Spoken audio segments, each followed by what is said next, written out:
Nah, apa kutukan orang yang memanggil arwah orang mati? Ada. Namanya kutuk alam kubur. Nah, dulu sebelum saya bertobat namanya menggugat, mengganggu arwah. Nah, namanya kutuk alam apa? Suatu daerah atau suatu tempat yang banyak untuk memanggil arwah orang mati, maka akan terkena kutuk alam kubur. Maka daerah itu akan banyak terkena kutukan musibah bencana. Dan kutuk kemiskinan dan kutuk sakit penyakit. Contohnya Papua. Papua adalah satu pulau yang luar biasa. Emas ada, bahkan orang berjalan di atas emas, betul? Namanya privat, betul? Betul? Emas ada, uranium ada, minyak ada, batu bara ada, semua hasil tambang yang berharga itu banyak ada di Papua, betul? Betul? Tetapi wilayah itu banyak pemanggilan pemujaan arwah, penghormatan bayangin, penduduknya miskin-miskin. Betul? Betul? Betul? Kalimantan sebenarnya adalah satu pulau yang kaya raya. Minyak, gas, batu bara, hasil hutan. Tapi ingat, banyak penduduknya sana miskin-miskin. Betul? Dan banyak apa? Musibah, bencana. Tidak usah banyak-banyak. Indonesia harusnya adalah negara yang kaya raya di Asia. Bayangin, tongkat dilempar ke tanah jadi pohon. Karena apa? Tongkatnya dari kayu singkong. Maka jadi pohon, betul? Betul? Karena tongkatnya dari apa? Singkong. Jatuh jadi pohon, betul? Nah, emas ada, hasil laut melimpah. Betul? Hasil apa? Hasil laut melimpah. Hasil laut melimpah, tanah subur. Betul? Hasil alam luar biasa, cengkeh, gula, kopi, semua ada. Betul? Hasil tambang, batu bara, minyak, emas, besi, semua ada. Boksit ada. Tapi Indonesia menjadi negara termiskin di dunia nomor berapa? Betul? Karena apa? Karena banyak pemimpin Indonesia, bayangin, mau ngelantik, mau nyalonkan jadi presiden aja, ke kuburan dulu, betul? Betul? Ke kuburan, betul? Banyak menteri, bupati, pergi mana? Minta restu ke kuburan, doa ke kuburan, meminta kuburan, tempat keramat. Maka Indonesia ini banyak sekali musibah bencana. Karena yang mengikat Indonesia ini adalah kutuk alam kubur. Langit menjadi tembaga, tanah menjadi besi. Jelas? Jelas? Kayak Toraja. Banyak pemanggilan itu kutuk alam kubur. Musibah bencana, kemiskinan, sakit penyakit. Namanya kutuk alam kubur. Nah, sebelum saya bertobat, saya menguasai ilmu ngerogo sukmo. Mati sak jering urip, urip sak jering pati. Mati dalam hidup, hidup dalam mati. Dan ilmu ini dulu sebelum saya bertobat, sering saya gunakan adu ayam. Maka saya adu ayam itu tidak terkalahkan sampai sekarang. Kenapa? Setelah bertobat berhenti. Berarti rekor tidak terkalahkan tetap dipegang, betul? Makanya saya tidak mau adu ayam lagi. Kenapa? Karena kalah berarti apa? Hilang rekornya. Nah, saya bertobat, berhenti adu ayam sampai sekarang. Nah, beli ayam ya pernah kalah, pedotan. Kalau ayam pernah kalah, diadu tarung pasti lari. Karena pernah kalah. Keok. Waktu pertama ayam saya lari, kedua lari. Waktu yang ketiga, depan lagi. Taruhan dinaikkan, 1.000 jadi 5.000. Semua bertaruh di lawan saya bertaruh di ayam saya sendiri. Langsung roh saya masuk ke dalam ayam. Saya baca mantra, tameng wojo, tameng baja. Supaya badan saya tidak disentuh oleh manusia. Karena disentuh, keterusan mati. Dan enggak boleh lama-lama, maksimal 1 jam. Itu napas, itu berhenti, tapi peredaran darah tetap jalan.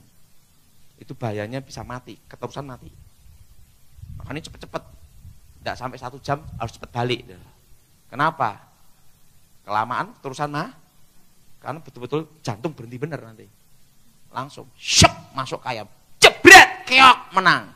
Karena yang di dalam ayam saya sendiri. Menang adu ayam. Oh saya menang adu ayam. Saya kalau ingat adu ayam itu akhir ketahuan juga saya. Ini jangan yang sekolah-sekolah jangan ikut saya lah. Jadi gini, saya tuh kalau adu ayam menang terus. Saya tuh orangnya suka bolos sekolah. Nah, wali kelas saya, guru SMP, tahu saya. Tony ini punya ilmu masuk dalam ayam. Akhirnya dia ngomong sama saya, Ton, kita kerja sama adu ayam. Jadi ingat, ini wali kelas saya. Kita atur gimana? Pokoknya begitu penting kamu absen aja. Baik, bagus. Begitu absen gimana, guru? Gini, nanti murid-murid tak kasih ulangan PR terus. Dia hanya ngajar setengah jam aja. Nah, setelah itu kamu tak kode. Iya udah. Oke, mau. Saya sama guru saya wali kelas itu adu ayam setiap hari. Tapi absennya tetap ada nama saya. Nah, murid-muridnya setiap hari ulangan dan PR. Wah, saya dulu adu ayam terus ya. Nah, menang terus. Nah, zaman dulu itu ada lagu namanya Isabella itu loh. Oh, makanya saya tidak bisa lupa itu lagu itu. Isabella itu kenapa? Waktu itu suaranya ini dibesarin. Wah, Isabella itu adalah, nah di bawah itu adu ayam semua. Nah, kenapa? Untuk pengalih perhatian. Dikira ada acara jagongan pernikahan. Padahal bawahnya itu adu ayam semua. Itu dulu sebelum bertobat. Saya adu ayam itu sejak usia 9 tahun. Adu ayam itu. Jangan ikut-ikut jejak saya.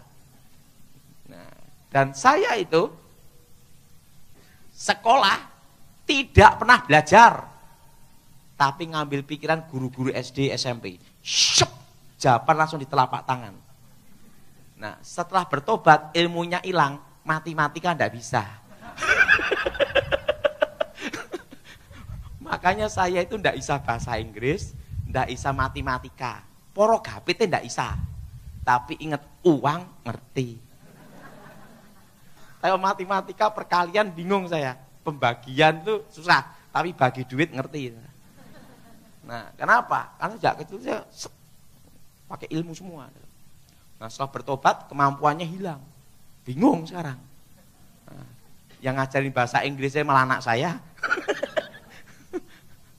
Wah, makanya waktu saya lulus sekolah Alkitab itu ya mujizat. Karena waktu saya sekolah Alkitab, itu gurunya ngasih nilai saya bingung. Semua di bawah 5. Jadi pada itu kelas 1, kelas 2, kelas 3. Itu muridnya tinggal 4. Rektor saya ngomong gini, Tony, ada apa? Pak Pontas, sebenarnya kamu enggak lulus. Loh, kenapa enggak lulus? Karena kita bingung ngasih nilai. Karena nilai kamu itu semua di bawah 5. Tetapi kalau tidak diluluskan, muridnya tinggal 4. Karena anugerah keselamatan dan belas kasihanku, engkau kunyatakan lulus. Makanya saya lulus itu mujizat. Nah, pada waktu saya belajar ilmu Rogo Sukmo, jadi pertama kali orang belajar ilmu Rogo Sukmo untuk mecat rogo, pertama kali orang belajar ilmu gaib, pasti dia melihat dirinya sendiri. Ini disebut saudara kembar. Nah, waktu itu, setelah saya nguasai itu, baru taraf kedua mati rogo, roh keluar. Dan waktu ngerogo sukmo itu harus di tempat tersembunyi. Kalau dia pas ngerogo sukmo gini, badannya dipindah atau posisinya beda, mati ya. Makanya orang rogo sukmo itu hati-hati bener, tempat tersembunyi. Baru gini, roh keluar. Pertama kali saya lihat belajar ilmu Rogo Sukmo, pertama adalah kabut hitam, awan gelap. Nama ini tipuan alam maya, alam gaib. Di situ akan ketemu raja-raja, jenderal-jenderal zaman dahulu. Makanya ada orang bertapa, dia ketemu Bung Karno. Orang bertapa ketemu Gajah Mada. Orang bertapa ketemu raja-raja zaman dulu, atau jenderal atau sunan zaman dulu. Ini ada di tipuan alam maya, itu awan hitam. Ini bukan arwah orang mati, tapi roh setan yang menyertai mereka-mereka yang mati zaman dahulu. Jelas? Nah, setelah itu ada lautan kaca. Lautan kaca ini seluruh dunia bisa dilihat. Makanya ilmu terawang itu menggunakan lautan kaca ini. Misalnya ada penjahat, ngerampok, mas, pemilik toko mas minta tolong saya, langsung baca mantra, weng juh vitamin komplit, langsung ilmu terawang. Dilihat dari mana? Lautan kaca ini. Oh ini penjahatnya namanya ini alamat di sini, tangkap jam sekian, pasti ketangkep. Tapi ingat, dukunnya sendiri kehilangan mobil, lapor polisi. Karena siapapun yang menggunakan jasa ini akan terkena kutukan, bangkrut seumur hidup. Makanya dukun itu tidak akan berani menggunakan ilmunya sendiri. Kenapa? Karena dia tahu resiko. Tahu apa, saudara? Resiko. Terawang. Taunya saya tahu resiko di mana? Waktu saya belajar ilmu terawang, tiba-tiba ayam guru saya dicuri orang. Ayam nenek guru saya. Saya ngomong sama nenek, tenang nenek. Saya kan baru belajar waktu itu. Saya cukup gunakan ilmu terawang untuk nangkap penjahat pencuri ayam nenek. Waktu saya mau gunakan, nenek saya ngomong, stop, jangan kamu gunakan. Harga ayam dan kutukannya lebih berat kutukannya, goblok gitu. Di situ baru ngerti ada kutukannya. Ingat, setan tidak pernah memberi manusia gratis. Itu dukun yang bisa bikin laris toko. Kenapa enggak buka pabrik sendiri, betul? Dia tahu resiko, ada harga yang dibayar. Nah, lautan kaca inilah yang bisa dilihat oleh seorang dukun untuk seluruh dunia. Sebenarnya tentang lautan kaca ini ada di Alkitab ada. Pada waktu Yesus dicobai. 3 pencoba. Iblis ada di situ. Yesus berdiri di satu tempat. Dia berkata apa? Kalau engkau menyembah aku. Iblis menunjukkan semua kerajaannya. Yesus ada di satu tempat. Seluruh dunia kelihatan. Iblis berkata apa? Kalau engkau menyembah aku, ini kuberikan. Betul? Ingat, Yesus ada di satu tempat. Yang menunjukkan siapa? Setannya loh. Nah, makanya kalau orang ilmu terawang, anaknya hilang, jam berapa? Ilmu terawang. Oh jam sekian. Oh ya namanya ini. Pasti ketemu. Tapi kutukannya berat. bangkrut seumur hidup. Makanya pabrik-pabrik yang minta ilmu terawang pasti habis. Biasanya yang tahu pemilik perusahaan tidak menggunakan jasa ini. Tapi tiba-tiba pegawainya punya inisiatif, pegawainya bangkrut. Nah, setelah itu, setelah lautan kaca, baru ada lubang kecil menuju ke bawah, terowongan. Disitulah arwah orang mati semua berada. Apa saudara? Arwah orang mati berada. Ratap kertak gigi, ratap tangis. Nah, pada waktu saya ke situ, mau masuk terowongan itu, guru saya mencegah saya. Stop sampai di sini. Kenapa kakek? Kalau kamu masuk terowongan itu, kamu tidak bisa kembali ke dunia orang hidup.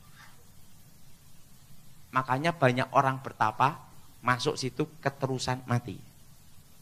Tidak bisa balik. Jelas? Jelas? Saya tanya sama guru saya, kenapa? Di situ ada hukum kodrat alam, garis dari takdir sing kuwasa yang maha kuasa. Setelah saya bertobat baru ngerti, ada jurang pemisah.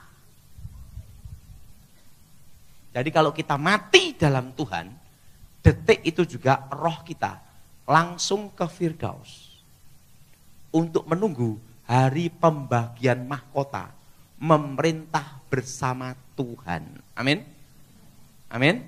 Memerintah apa? Bersama Tuhan. Itu di satu tempat. Tapi yang tidak dalam Tuhan atau yang mati bunuh diri, itu langsung ke terowongan alam kematian. Kalau di Alkitab namanya dunia orang mati. Masuk situ dan tidak bisa kembali ke dunia orang hidup. Waktu hembusan nafas terakhir. Jadi ingat, 7 harian, 40 harian itu tidak ada. Ada yang mati, nanti rohnya gentayangan cari siomay, bakpao, mie ayam. Itu tidak ada. Nah, kalau yang menampakkan diri itu siapa? Ingat, roh setan yang menyamar. Kalau itu orang yang bunuh diri, berarti roh setan yang menyamar orang yang bunuh diri itu. Yang mendampingi sejak lahir. Maka sama. Jelas? Jelas?